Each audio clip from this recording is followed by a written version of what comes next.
Pak Isra, saya Pak Ya, mau tanyakan seperti ini.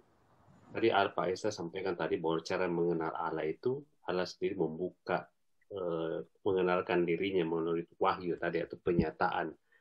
Nah, pertanyaan saya sini Pak, apa yang bisa membedakan ketika Allah itu tidak dapat dipahami dengan Allah yang bisa dapat dipahami? Saya belum dapat tadi itu entry point-nya yang tidak didapat. Kenapa bisa Allah pada saat itu tidak dapat dipahami dan sehingga kan jadi Ayub sendiri menyatakan seperti bahwa pengetahuan Allah luar biasa. Nah, esensi apa yang bisa membedakan dengan Allah yang dipahami dengan Allah yang tidak dapat dipahami, Pak? eh, Terima kasih, Pak. prinsip begini ya. Prinsip kita menafsir kitab suci, ingat hermeneutics ya. Kita tidak boleh menafsirkan satu ayat bertentangan dengan ayat yang lain. Itu prinsip hermeneutik yang kita sudah pelajari. Kalau kita membaca, wah Allah tak bisa dijangkau oleh pikiran kita, dapatkah manusia memahami hakikat Allah? Tidak bisa. Lalu kita berkesimpulan bahwa sama sekali pikiran kita tidak bisa mengerti apa-apa tentang Allah. Kita akan bertentangan dengan ayat-ayat yang tadi mengatakan bahwa Allah dikenal. Tapi kalau kita mau mengatakan bahwa pikiran kita bisa mengenal segala sesuatu tentang Allah, maka kita bertentangan dengan Ayub. Maka kalau begitu kita bisa melihat apa yang dimaksudkan dengan ayat-ayat itu dan ditafsirkan bersama-sama. Ini hermeneutics. Artinya adalah bahwa kita bisa mengenal Allah sebatas yang Allah bukakan.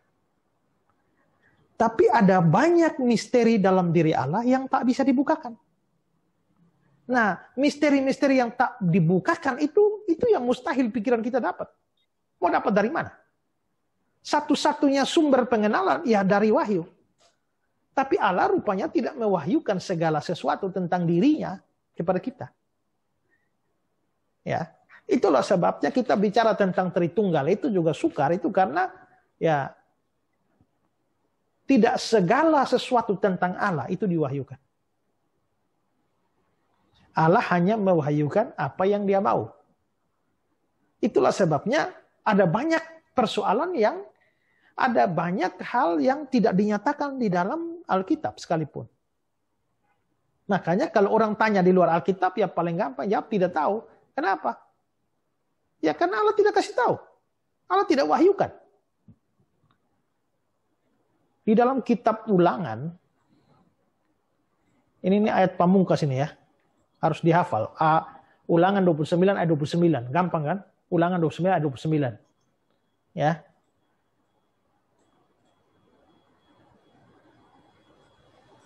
Hal-hal yang tersembunyi ialah bagi Tuhan.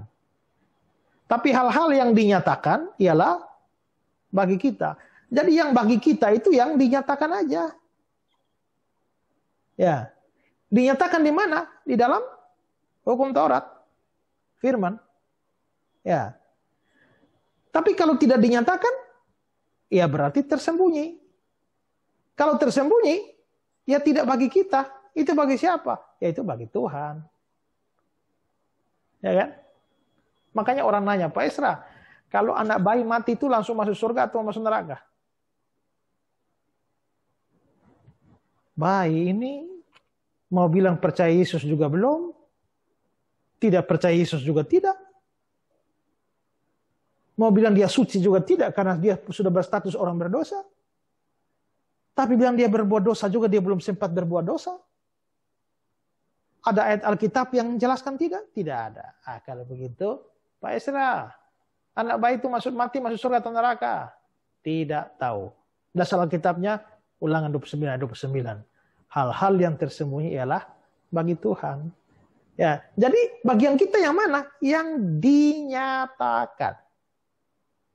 Nah, kalau tidak dinyatakan, ada banyak hal tidak dinyatakan. Pikiran mau mencoba mencapai yang tidak dinyatakan, ya mustahil. Nah, maka yang tadi ayat-ayat yang pertama kita lihat soal Ayub dan lain sebagainya, kalau kita tafsirkan bersama-sama dengan ayat-ayat berikut bahwa dia bisa dikenal, maka kita menafsir bersama-sama yang tak bisa atau mustahil kita pahami, itu adalah hal-hal yang tersembunyi dalam diri Allah. Yang bisa kita ketahui atau kita kenal adalah yang dinyatakan bagi kita. Oke? Berarti banyak Pak yang diketahui Pak ya. Salah satunya mungkin yang saya pahami itu tentang kapan hari kiamat, kan salah satu bahwa rahasia Tuhan itu berarti itu pengetahuan tentang Allah juga Pak ya. Bagaimana Pak? Salah satu yang pengetahuan tentang Allah yang kita tidak ketahui itu ya seperti salah satunya adalah rahasia kapan Tuhan datang seperti itu kan, itu kan banyak ya rahasia yang belum ada sama kita Pak gitu Pak. Itu mustahil kita ketahui. Makanya kalau sampai ada orang bisa meramal tanggal sekian itu pasti salah. Ya, karena berarti dia menjadi ketahui. Ya.